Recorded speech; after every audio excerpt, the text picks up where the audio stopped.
first wake-up drill is belly breathing. Take your hands, place them between your ribs and your hips.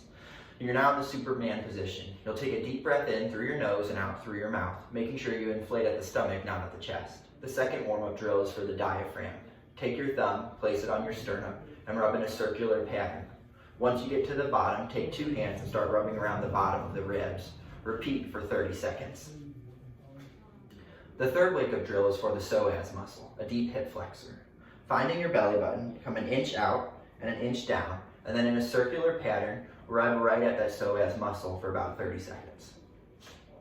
The fourth and final wake-up drill is for the glutes. Making a fist, take your thumbs and start them on the ridge of your skull, right under the occiput bone.